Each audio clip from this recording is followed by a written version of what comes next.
Hola, jóvenes ilustres, nos volvemos a ver una vez más y esta vez tengo el gusto de estar con un gran amigo, un ex compañero de la carrera de filosofía, Luis Adrián. ¿Cómo estás? Muy buenos días.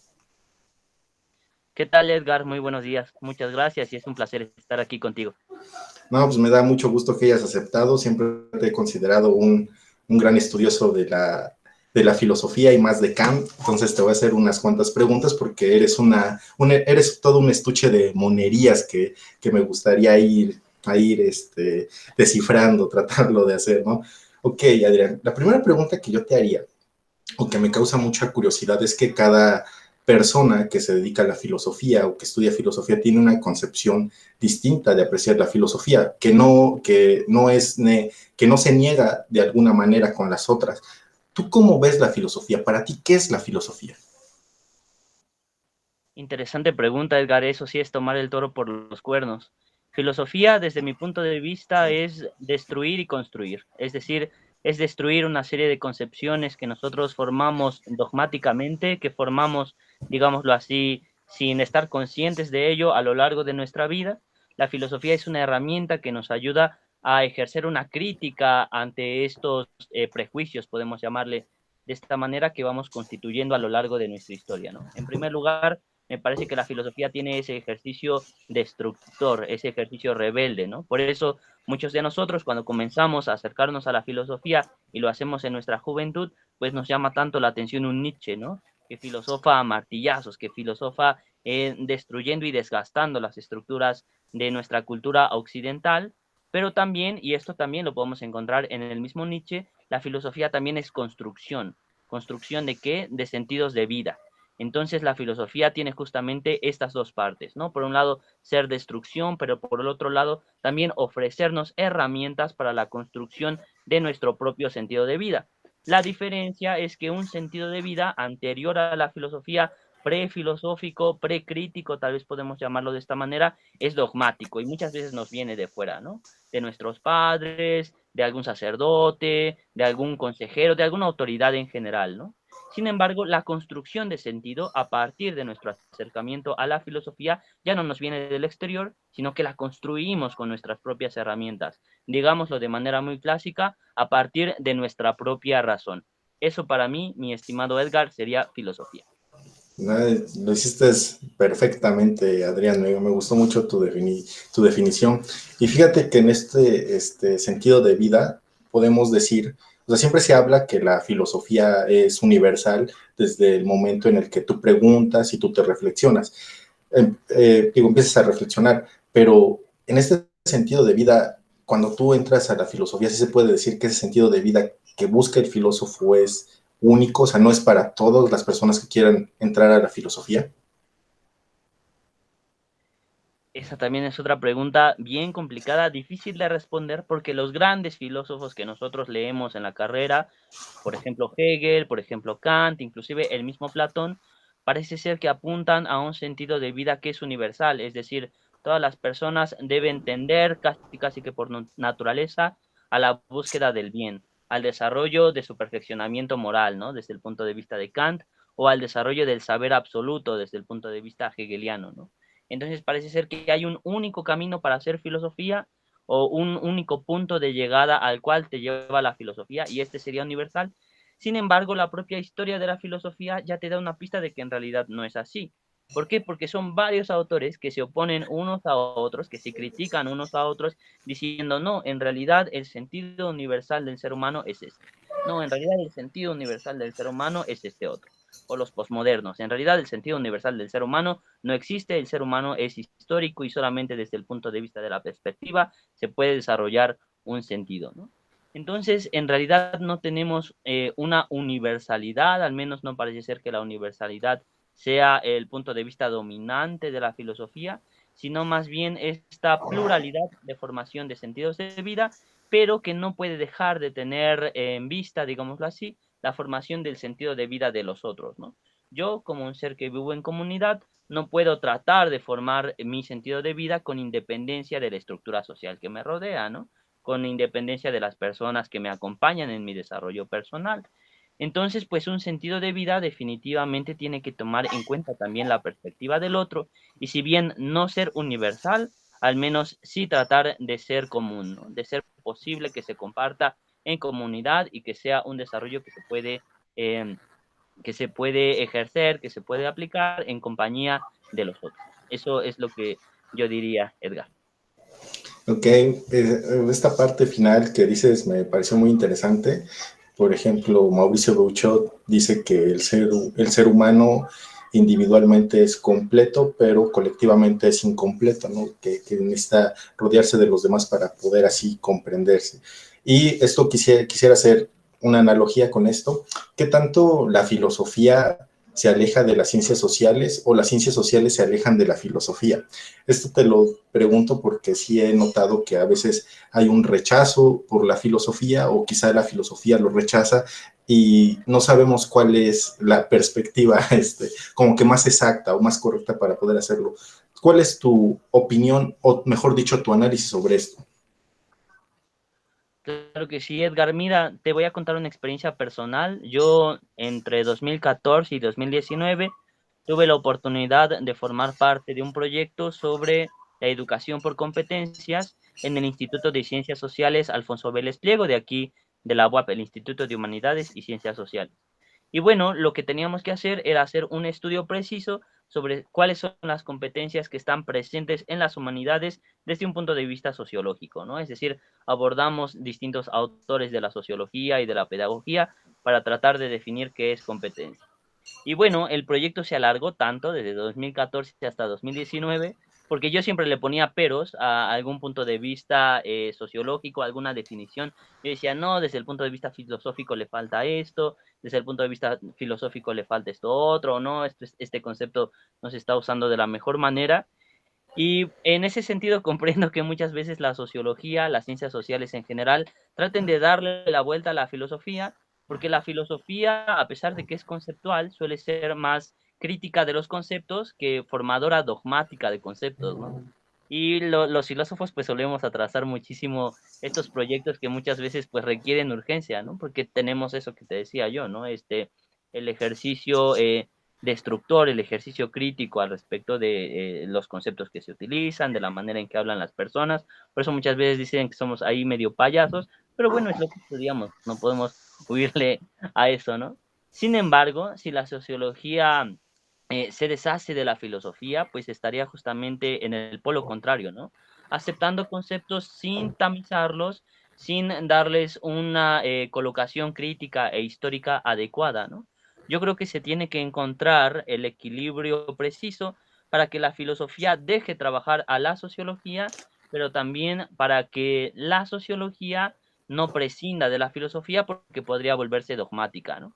Hay grandes ejemplos de ello en la historia del pensamiento, el propio Marx o Augusto Comte, que son considerados grandes filósofos, pero también grandes representantes de los estudios sociológicos, ¿no?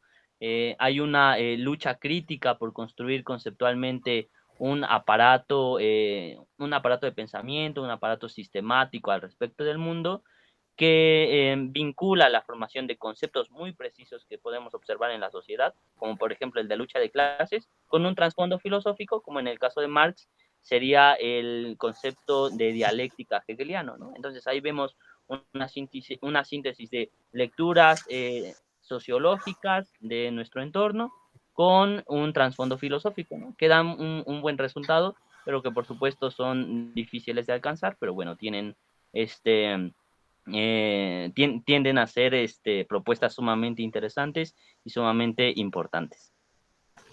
Y con esto que dices, me gustó la palabra, algo coloquial que manejaste sobre que somos payasos. Eso, no, de verdad es que me agradó mucho y te voy a decir por qué, porque siempre se piensa que el filósofo lee mucho, que el filósofo no se divierte, que el filósofo es una persona como que ajena a la sociedad, a la misma humanidad, ¿no? Entonces se llega a tener esa percepción de nosotros. Y yo sé que en tu caso eres un gran estudioso, un gran amante del fútbol y le vas al mejor equipo que puede existir en el mundo de los universos posibles, exactamente, a las Chivas Rayadas del Guadalajara. Entonces, ¿cómo quitar ese prejuicio que tienen de nosotros los que nos dedicamos a la filosofía? Porque ese es un prejuicio. O sea, o sea, tú cómo haces para poder combinar esos gustos del deporte, esos gustos con el estudio fuerte, duro de la filosofía. Gracias, Edgar. Mira, no había pensado demasiado en cómo es que yo puedo sintetizar mi gusto por la filosofía con mis gustos más comunes. Pero bueno, lo que sucede es que la filosofía para mí no fue un gusto adquirido, sino una especie de necesidad existencial, ¿no? Yo tenía muchas dudas desde pequeño, muchos problemas que trataba de resolver y muchas veces la solución solamente la encontraba a partir de la búsqueda de explicaciones racionales, ¿no? Entonces, eso que traigo desde joven, pues se vinculó con mis otros gustos juveniles, ¿no? El fútbol, la comida, estar con los amigos, o sea, para mí la filosofía es una parte más de mi modo de vivir que no excluye a todos los gustos que desarrollé desde que era yo niño, ¿no? Ya más adelante, y estudiando filosofía y acercándome a algunos autores, puedo hacer algunas asociaciones que hace, por ejemplo, Albert Camus cuando habla del fútbol, ¿no? Y dice que todo lo que sabe sobre moral lo aprendió del fútbol. Y tú ya estudiando filosofía y habiendo convivido en un ambiente también futbolero con los cuates durante toda la escuela o con la familia o en el estadio, pues dices, sí, en realidad el trabajo de equipo que se puede observar en un encuentro de fútbol es justamente un montón de personas que están compartiendo un fin en común por el cual luchan y en medio de este juego hay un árbitro que puede ser justo o que puede ser injusto. Y justamente eso es la vida, ¿no? Un montón de personas que luchan en conjunto y que les puede ir bien o que les puede ir mal por la decisión de un agente arbitrario, ¿no? Entonces empiezas a hacer analogías pues bastante fructíferas, empiezas a observar pues también lo filosófico dentro de otros distintos ámbitos de la vida, ¿no? Pero en general, pues sí, el filósofo a veces es considerado como una persona que está todo el tiempo mirando el cielo y que por mirar el cielo se cae en la zanja, como le sucedió, según dice la leyenda, a Tales de Mileto, pero en realidad creo que la filosofía solamente pule tu mirada con respecto a las cosas que tú ya hacías, ¿no? Es decir, nadie cambia radicalmente estudiando filosofía. Y si cambia radicalmente es porque es un farsante, ¿no? Es decir, uy, ya leí este libro, entonces ya no puedo ver a la gente a los ojos. No, en realidad la filosofía se integra naturalmente a la vida de quien ya tenía una necesidad existencial por el conocimiento y por la explicación de las cosas. No es un saber que te coloque más allá del piso donde tú estabas, ¿no? Sino que más bien es una manera de pulir tus ojos, de darte herramientas conceptuales para comprender la realidad en la cual tú ya estabas inmerso, ¿no? No te ponen en un nuevo nivel de la realidad. Es lo que podría yo decirte, Edgar. Sí, yo te lo digo porque casi todos los que estudiamos filosofía terminamos filosofía, seguimos desempeñando la labor filosófica desde cualquier ámbito, siempre nos dicen, ¿para qué sirve? ¿Qué es? ¿No te vas a morir de hambre? Hasta desde que estás en la carrera o mucho antes de ello. Y yo te podría decir o te haría la pregunta, porque siempre surge esto y ya que tú eres un profesional o que te dedicas a esto ya profesionalmente, ¿realmente un filósofo se muere de hambre, Luis Adrián? ¿O es simplemente un prejuicio? Fíjate que algo que yo siempre digo es que nunca se encuentra trabajo de filósofo. ¿Por qué digo que nunca se encuentra trabajo de filósofo? Porque, como te decía, la filosofía es una manera de ver la vida y uno es filósofo en su manera de vivir, no específicamente en su trabajo. Tú puedes usar las herramientas que te dio la filosofía para lanzarte a una diputación. Tú puedes usar las herramientas que te dio la filosofía para dar clases. Tú puedes usar las herramientas que te dio la filosofía para dedicarte con retórica a vender productos fraudulentos, ¿no? Es decir, esas son herramientas que te da la filosofía y las cuales tú empleas para un trabajo, pero no es un trabajo de filósofo, porque el impacto más trascendente de la filosofía en la vida de un estudioso de esta rama del conocimiento se desarrolla en la vida misma, ¿no? Uno es filósofo en sus relaciones con la familia, uno es filósofo en sus relaciones con los amigos, en las relaciones con sus vecinos, en el ejercicio político de la ciudadanía, uno es filósofo, y no específicamente en su trabajo, ¿no? En ese sentido, sí, claro que uno se puede morir de hambre después de haber estudiado la filosofía porque tal vez no quiso o no supo cómo vender sus herramientas aprendidas durante la licenciatura, en la lectura de distintos filósofos para poder emplearse, ¿no? Y en ese sentido, pues uno se puede morir de hambre, pero no se murió de hambre por filósofo, sino que se murió de hambre porque no encontró la manera de aplicar estas herramientas a un trabajo determinado, o simplemente no quiso, ¿no? Hemos visto en la carrera de filosofía, pues casos de filósofos que mueren en la absoluta soledad, ahí tirados en el estiércol, como cierto filósofo iracundo de la antigua Grecia, ¿no? Em, pero no murió de hambre porque no encontraba trabajo de filosofía, ¿no? Sino porque las mismas condiciones de su existencia lo motivaron tanto a la soledad como pues a el aislamiento y a la tragedia, ¿no? Lo mismo pasa con Rousseau, ¿no? Rousseau se aleja de la sociedad a partir de su crítica a la cultura cortesana y pues decide separarse de la sociedad, ¿no? Y no era como tal un empleado, vivía ahí de algunas pensiones que le daba el gobierno por los trabajos que ella había realizado a nivel cultural, ¿no? Pero bueno, el asunto de todo este rollo era justamente que trabajo de filósofo para empezar no existe, nadie te emplea por filósofo. Lo que tenemos que hacer si queremos trabajar y queremos comer, lo cual es lo más normal del mundo, es aplicar algunas de estas herramientas eh, al trabajo que nosotros podamos por ahí rascar. Yo he tenido la oportunidad de integrarme a equipos de investigación, no específicamente filosóficos, sino, por ejemplo, sobre historia, sobre sociología, historia de las ciencias de la salud, es, por ejemplo, lo que ahora trabajo y por lo que puedo obtener algún recurso. Me gusta, puedo emplear cosas que yo sé de filosofía, no solamente de redacción, sino de análisis filosófico del desarrollo de las instituciones y a partir de ahí pues llevarme también el pan a la boca, ¿no? Pero de filósofo, te repito, no se encuentra trabajo. Ok, muchas gracias por esta experiencia que tú tienes. Y yo quisiera hacerte ya para ir terminando, una siguiente pregunta. Eh, Últimamente, bueno, no sé si has notado que ha habido personas que no necesariamente han estudiado filosofía, han estudiado otras carreras y por medio de YouTube se han hecho famosos con las reflexiones que hace y, y todo lo que están manejando y manejando autores, etcétera. Y yo te haría pues, dos preguntas acá. La primera sería, yo ya sé que más o menos que me vas a contestar, pero quiero que lo digas. ¿Es válido lo que ellos hacen? O sea, ¿es válido la reflexión que ellos están haciendo?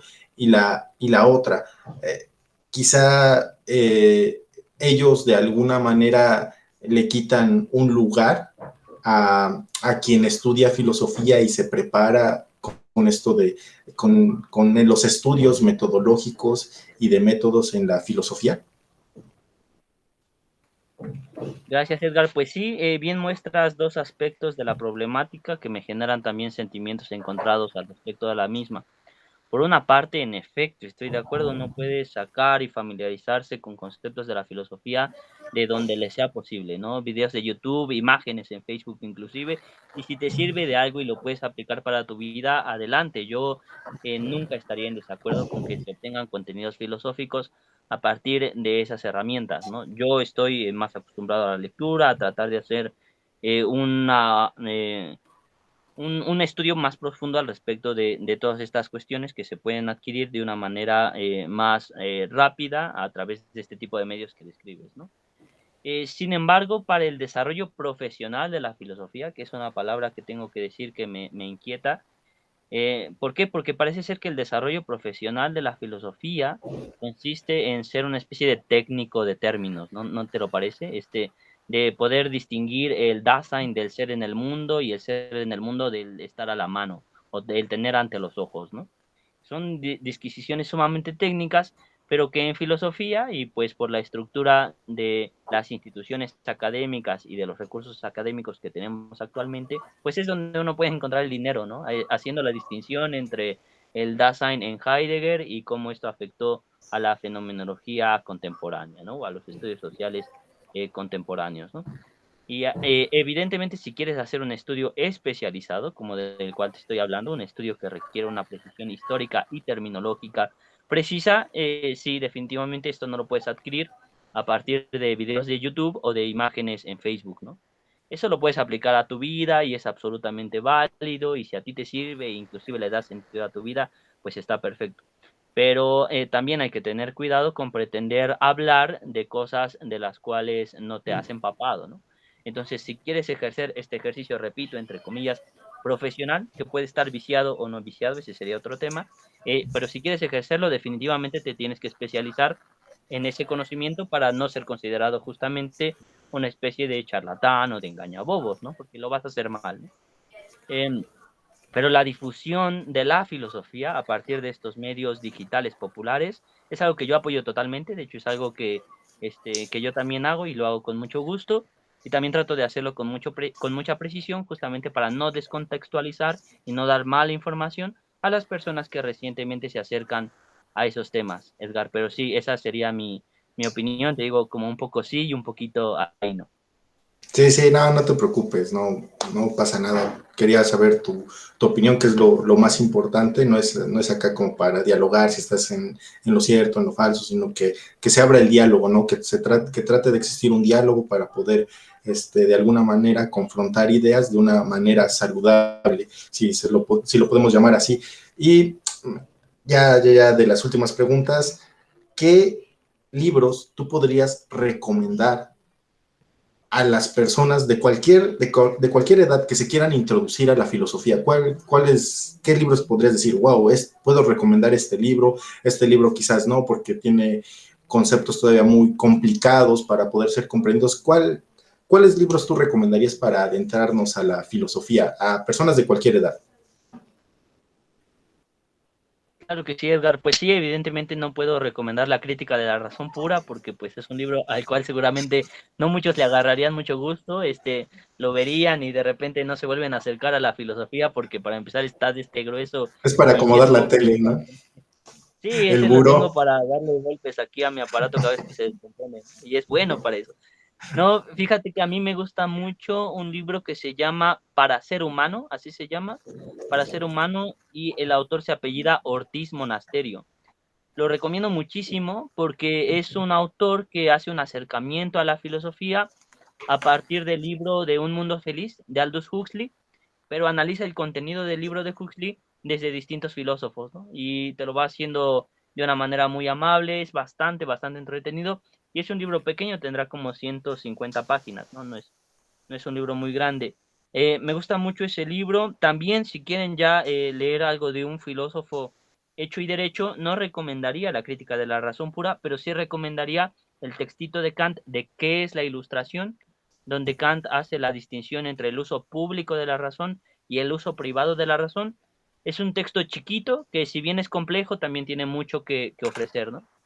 Y también así ya por último, al propio Nietzsche, ¿no? Nietzsche decía que sus libros eran para todos y para nadie, y que en el Zaratustra nadie podía meter su cubeta sin sacar algo de oro, ¿no? A pesar de lo poco familiarizado que estés con la filosofía, diría Nietzsche, pues tú puedes aprovechar algo de mi libro, ¿no? El Zaratustra es un libro muy grande, pero como está dividido en capítulos y tiene algunas pequeñas frases que pueden impactar, es realmente recomendable. Em, También muchos otros libros de Nietzsche, ¿no? Ya sí son un poquito más fatalistas y tienden a la depresión, pues Choran también puede ser un buen acercamiento a la crítica social y a la depresión existencial, ¿no? Que también tienen una relación cercana con la filosofía, ¿no? Pero bueno, esos son los autores y los libros que yo recomendaría para adentrarse a esta área de estudios. Ok, Adrián. Y ya nada más sé, si, bueno, yo no hice toda la presentación a qué te dedicas, qué haces, pero voy a dejar tus redes sociales acá porque sé que eres el presidente de Comefi, si estoy correctamente. Entonces, si no, ahorita pues dilo, das el nombre de las redes. Yo de todas formas acá abajo en el video lo voy a dejar. Yo realmente recomiendo que entren al canal de YouTube y al canal de Facebook, porque traen a muchas personas de diferentes ámbitos de la filosofía o estudiosos de la filosofía de las diferentes ramas y empiezan a dialogar y es muy entretenido. Yo, de todas formas, para que hagas la precisión, justamente, Adrián, por favor. Sí, Edgar, cómo no. Mira, la COMEFI, que es la Comunidad Mexicana de Estudiantes de Filosofía, es un organismo que trabaja en distintos estados de la República y tratamos de mantenernos en comunicación para hacer actividades, ya sean encuentros de filosofía, ya sea la organización de algunos cursos, de algunos conversatorios. Y lo que sucede es que esta comunidad mexicana de estudiantes de filosofía o COMEFI trabajaba solamente con chicos de licenciatura, es decir, no había una manera de integrar a jóvenes que hubieran terminado la licenciatura o que estuvieran estudiando un posgrado, y por eso se creó el organismo que yo represento dentro de la misma COMEFI, que es el colegio profesional. En el colegio profesional participan activamente personas que ya tienen un título o que están estudiando un posgrado. El presidente de la COMEFI no soy yo, sino que es Juan Hernández, que también es un compañero de aquí de la UAP, está por terminar la licenciatura. Él es el presidente, digámoslo así, de COMEFI en general, es decir, él coordina las actividades a nivel licenciatura y yo me dedico a coordinar las actividades de gente que ya se dedica nuevamente, entre comillas, profesionalmente al ejercicio de la filosofía, ¿no? A la docencia, que están estudiando un posgrado o cuestiones de ese estilo, ¿no? Tenemos, como ya lo había mencionado Edgar, nuestra fanpage en Facebook, nos pueden encontrar como Comunidad Mexicana de Estudiantes de Filosofía. Si nos buscan por allí, usualmente hacemos nuestras transmisiones en vivo de conversatorios que también tratamos de que sean amables con respecto a nuestro auditorio. Comprendemos que hay personas que nos siguen que no son propiamente estudiantes de filosofía, entonces tratamos la mayoría de las ocasiones de hacer un uso amable de la terminología en este tipo de espacios. Y en YouTube colgamos el proyecto de cápsulas filosóficas. Actualmente tenemos 9 cápsulas filosóficas que ustedes pueden encontrar en el canal Comefi. Así lo buscan, teclean en YouTube Comefi.